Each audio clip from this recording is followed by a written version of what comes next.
جاگ رہے ہیں یا مجھے لگتا ہے کہ آپ سو رہے ہیں، یا انداز ایسا ہے؟ چست ہو کر بیٹھو، شاباش. ان کے رومال چادریں وہ چادریں اتارو، جوان ہو یار کام نیچے چلو گنجائش.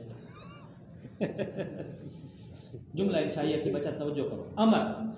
امر وہ جملہ انشائیہ ہے جس کے ذریعے کسی کو کسی بات کا حکم دیا جائے، جس کے ذریعے کسی کو کسی بات کا حکم دیا جائے. جیسے کسی کو آپ کہہ دیں کہ اضرب، نہیں جس کے ذریعے کسی کو کسی کام سے روکا جائے. لا تضرب نہیں ہو گیا. آگے استفہام جس کے ذریعے وہ جملہ انشائیہ جس کے ذریعے کسی بات کے متعلق پوچھا جائے، سوال کیا جائے. تمنی وہ جملہ انشائیہ ہے. یہ جملہ انشائیہ ہر ایک کے ساتھ ضرور بولنا ہے، ٹھیک ہے.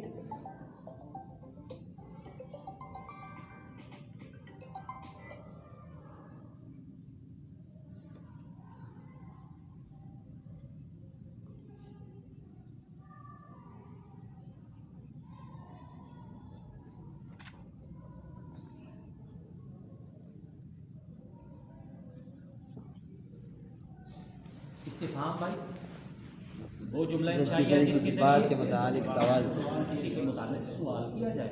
اور جملہ آگے تمنی وہ کس کو کہتے ہیں؟ تمنا یا تمنا تمنیاً باب تفاعل سے ہے. اس کا معنی تمنا کرنا، آرزو کرنا، جس کے ذریعے کسی چیز کی آرزو تمنا کی جائے.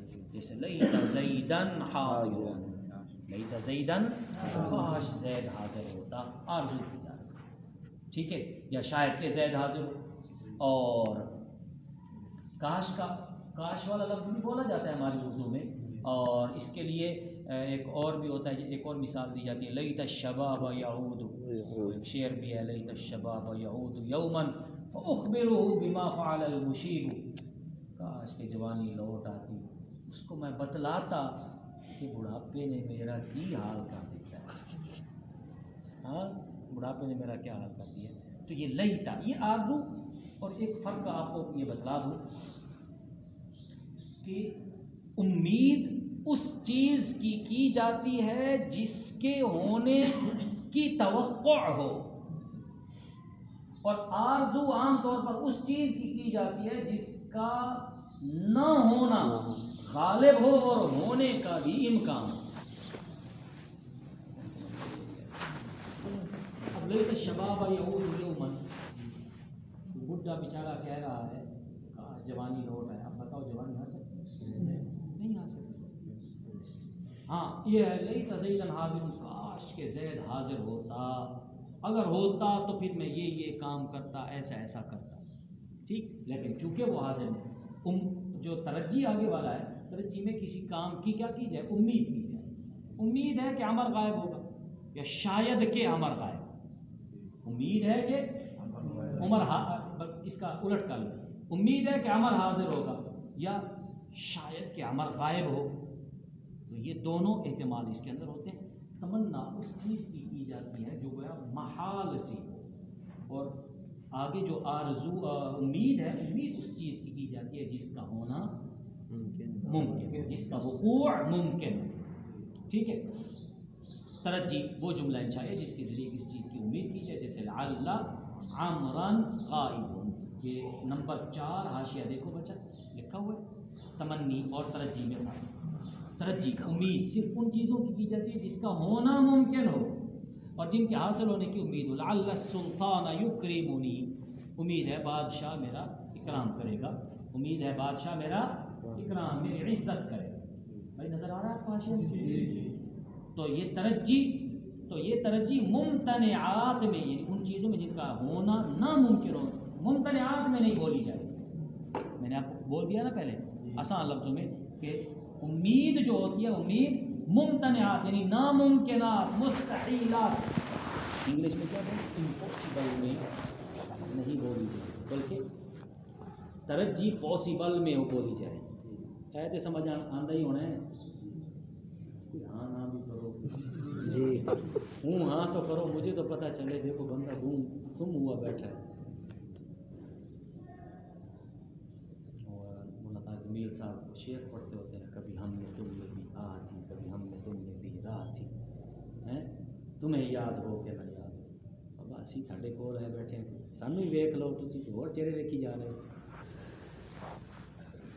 ہمارے میں ادھر ہی مدرسے میں جیسا رہا تھا.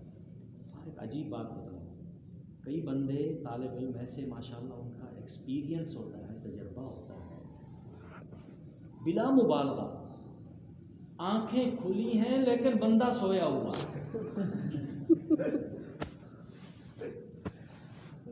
آنکھیں بالکل کھلی اور جو توجہ سے تاکہ اچھا وہ لائن جیسی چلتی چلتی ہے, اس نے سنا لیا, اس نے سنا لیا, اس نے سنا لیا, اس نے, اور جب اس کی بات ہوئی استاد, ہاں بھائی عبداللہ, کسی کو کیا پتا, دیکھ رہا ہاتھ والے نے کہا سنا جی. اب اس وقت پتا چلا اچھا کوئی بات ہو رہی ہے. کئی بیچارے نا آنکھیں کھول کر سونے والے ہوتے ہیں, وہی آنکھیں کھول کر بھی نہ سو اور حقیقی بھی نہ سو, جاگتے رہو. شاباش. استفہام وہ جملہ انشائی ہے جس کے ذریعے کسی بات کے متعلق سوال کیا جائے, جیسے حل ضرب زید. استفہام کوئی آپ سے پوچھ رہا ہے بھائی کیا آپ بازار گئے ہو, آپ اس کو کہہ سکتے ہو یار آپ جھوٹ بول رہے ہو, بھائی ایک سوال کر رہے ہیں, سوال کرنے کا حق ہے, ٹھیک ہے. اور استفہام تمنی ترجی ہو گیا. اور عقود عقد کی جمع ہے, عقود عقد کی جمع ہے, اور عقد کا معنی کیا ہوتا ہے, گرہ. اور اصطلاح میں عقد کا لفظ کس کے لیے, خرید اور فروخت اور نکاح پر عقود عقد کی جمع. یہ گرہیں پتہ کیسے ہوتی ہیں, یہ گرہ سے مطلب میرے عزیز یہ ہوتا ہے کہ یہ جو کاروباری منڈیوں میں لوگ بیٹھے ہوتے ہیں, یہ آپس میں ایک دوسرے کو جو اشارے کرتے ہیں وہ اشارے یہ گرہیں ہیں, یہ ہمارے جو پورے بنے ہوئے ہیں. اب کسی وہ اس سے پوچھے گا ہاں بھائی, اس کو یوں اشارہ کرے گا, ٹھیک ہے, یوں کرے گا. ایک خاص اشارے ہوتے ہیں, اس کا مطلب کسی کا 10,000 ہوتا ہے, کسی کا 1,00,000 ہوتا ہے, کسی کا 10 لاکھ ہوتا ہے, کسی کا 20,000 ہے. ان کے خاص عدد بنے ہوئے ہوتے ہیں, خاص اشارے بنے ہوئے ہیں, تو وہ گرہ ہوتا ہے. اور ہمارے جو آپ صلی اللہ علیہ وسلم سے بھی ثابت ہے کہ آپ صلی اللہ علیہ وسلم جو ہے نا, یہ جب آپ صلی اللہ علیہ وسلم تحیات میں بیٹھتے تھے تو عقد انامل اس کو بولتے ہیں, ٹھیک ہے. تو یہ جو ہے نا, یہ گویا یہ 90 کا عدد بناتے تھے. ہم یوں کر کے بیٹھے, اور ایک ہوتا ہے یوں, انگوٹھا شہادت والی انگلی کے بالکل جڑ میں رکھ دیا جائے, یوں کر کے بیٹھے. تو عقد انامل آپ کے یہاں پر بھی کوئی استاد ہو, ہمارے بھائی مفتی صاحب سے میں نے 1-2 دفعہ سمجھا تو تھا, لیکن سیدھی سی بات یہ ہے کہ مجھے صحیح طرح سے عدد نہیں آتا. یہ تو ایک ہی ہاتھ پر آپ یوں یوں کر کے گنتے جا رہے ہوتے ہو, اور 10,000 تک آپ گن سکتے ہو اپنی انگلیوں پر. سمجھ میں جو عقد انامل کا ایک آپ کو بلکہ سمجھنے کے لیے حضرت مولانا مفتی محمد شفیع صاحب رحمۃ اللہ علیہ کراچی والے, شیخ تقی صاحب اور شیخ رفیع عثمانی صاحب, ان کے والد, ان کا عقد انامل کا ایک چھوٹا سا رسالہ ملتا ہے, 30-40-50 کا مل جائے گا. اس کے اندر آپ کو پتہ چل جائے گا, آپ وہ لے لیجئے گا. تو عقد سے آپ کو سمجھ آ جائے گی عقود کیا مراد ہوتے ہیں اور انگلیوں پر کیسے گنا جاتا ہے, ٹھیک. اور یہاں پر عقد سے ہم کہتے ہیں یار عقد نکاح ہو رہا ہے, عقد نکاح ہو رہا ہے. تو یہ جو معاملہ ہم خرید و فروخت کرتے ہیں اس کے اندر بھی کیا ہوتا ہے, عقد ہوتا ہے. اس کو بھی عقد کہتے ہیں, یعنی خرید و فروخت اور دوسرا نکاح. تو عقود عقد کی جمع ہے, اور عقد کا معنی کیا ہوتا ہے, گرہ, جو ہم گرہ لگا دیتے ہیں. اور اصطلاح میں عقد کا لفظ کس پر استعمال ہوتا ہے, خرید و فروخت اور نکاح پر بولا جاتا ہے.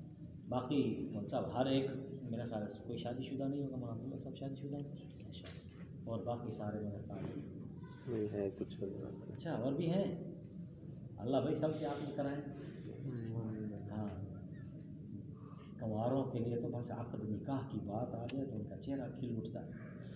عقد کی تعریف, عقود وہ جملے انشائیے ہوتے ہیں جو نکاح کے وقت یا خرید اور فروخت کے وقت بولے جاتے ہیں. مرد کہتا ہے عورت سے نکاحتو کی, وہ کہہ دے قبیلتو یا قبیلتو کا, خلاص یہ ہے عقد کا جملہ. بعتک بعتک میں نے آپ کو بیچ دیا، وہ کہتا ہے اشتریت منک میں نے آپ سے خرید لیا. یہ جیسے بیچنے والا کہے بعتو اور خریدنے والا کہتے ہیں اشتریت. جو نکاح کر رہا ہو وہ کہے نکحتک میں نے تجھ سے نکاح کیا، تو جس سے نکاح ہو رہا ہے وہ کہے قبلتک میں نے آپ کو قبول کیا. تو یہ عقود بھی کیا ان کو کیا کہتے ہیں بھائی؟ جملہ انشائیہ.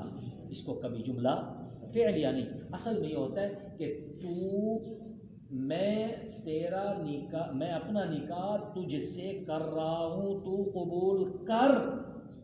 وہ کہتی ہے میں نے تجھے اپنے نکاح میں قبول کر لیا. یعنی یہاں پر خبر نہیں دی جا رہی ہوتی. بظاہر جملے کون سے ہیں؟ ماضی والے ہیں. بعتو میں نے بیچا، بظاہر تو جملہ خبریہ ہونا چاہیے. لیکن جب عقد کا معاملہ ہو رہا ہو تو اس وقت یہ جملہ ماضیہ جو ہے یہ کس کی طرف متحول ہو جاتا ہے؟ پھر جاتا ہے جملہ انشائیہ. بات سمجھ میں آ گئی آپ کو؟ ٹھیک ہے. بظاہر جملے یہ ماضی کے جملے ہیں، لیکن جب عقد کے وقت ہوں گے تو یہ جملہ انشائیہ ہوتا ہے. عرض کا معنی ہوتا ہے جس کے ذریعے کسی کو کسی کام پر ابھار آ جائے. آپ کے پاس کوئی نہیں آ رہا، آپ اس کو کہتے ہیں اللہ تنزیل بنا اسی بخیر، کہ آپ ہمارے پاس تشریف نہیں لاتے، آپ کو کوئی خیر پہنچے گی، بھلائی پہنچے گی. اب اس کا اصل مطلب یہ ہے، اصل جملہ انشائیہ. کیا مطلب؟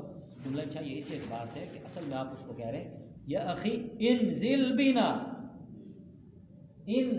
بنا تو سب خیرا، تو ہمارے پاس اتر تجھے خیر ملے، تو ہمارے پاس آ تجھے خیر ملے گی. تو یہ حقیقت میں جملہ انشائیہ ہی ہے. لیکن عرب لوگ جب اس کو تعبیر کرتے ہیں، اس کے ساتھ بولتے ہیں، وہ کیسے بولتے ہیں؟ اللہ تنزل بنا وتصیب خیرا. کہتے یار جیسے ہم بھی اردو میں بولتے ہیں، پشتو والے کلا راشا، ہاں بھائی کبھی ہمارے گھر میں آؤ، کیسے بولتے ہیں بھائی؟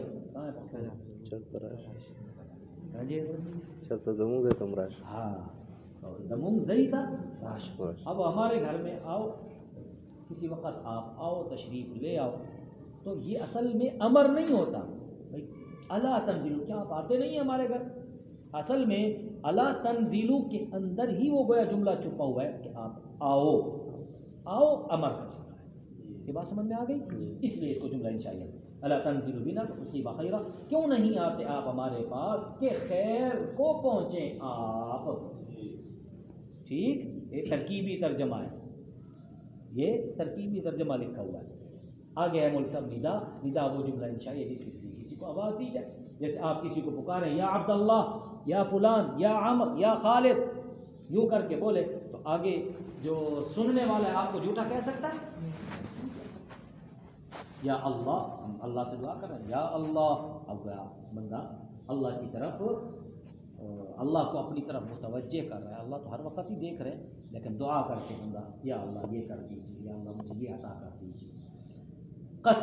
قسم وہ جملہ انشائیہ جس کے ذریعے کسی کام پر قسم کھائی جائے. واللہ لاضربن زیدا، اللہ کی قسم میں ضرور بے ضرور زید کو ماروں، زید کی پٹائی لگاؤں. ٹھیک. اب یہ جو جب قسم آ گئی شروع میں، اب یہ جملہ بھی کیا بن جائے گا؟ جملہ انشائیہ. تعجب وہ جملہ انشائیہ ہوتا ہے جس میں کسی چیز پر اظہار حیرانگی کیا جائے، جس میں کسی چیز پر واہ کیا بات ہے. اردو میں ہمارے پاس صرف واہ، زیادہ زیادہ ہم اشارہ کر دیں ایک خاص انداز سے. اردو میں ہمارے پاس تھوڑا ہے. اب عربی میں یہ جملے جو آپ نے صرف میں پڑھے ہیں، ما احسنہ واحسن به وحسن اور حسنت، یہ وہی جملے ہیں. دیکھیں جیسے ما احسنہ واحسن بھی، کس چیز نے زید کو خوبصورت بنایا؟ ما احسنہ، ما احسن زیدا یا ما احسن بزید، یوں بھی آپ بول سکتے ہیں ما احسن زیدا. اب ما احسن زیدن کا ترجمہ یہ نہیں ہے کہ نہیں اچھا کیا اس نے زید کو، یا سوال بھی یہاں پر نہیں ہے کس چیز نے اچھا کیا زید کو، دو. اور تیسرا ہے ما، یہاں پر کون سا ہے؟ ما تعجبیہ ہے، ما تعجبیہ ہے. کہ ما احسنہ، کس قدر اچھا ہے، کس چیز نے زید کو خوبصورت بنایا. سوال نہیں ہے بلکہ تعجب ہے. یہاں تک میرے عزیز بات ختم ہو گئی. آگے ہم مرکب غیر مفید ہے کیونکہ آگے اس کی قسمیں بالکل الگ الگ ہیں، اور مرکب تقییدی غیر تقییدی کچھ آگے اور بنائی، یہ ساری انشاءاللہ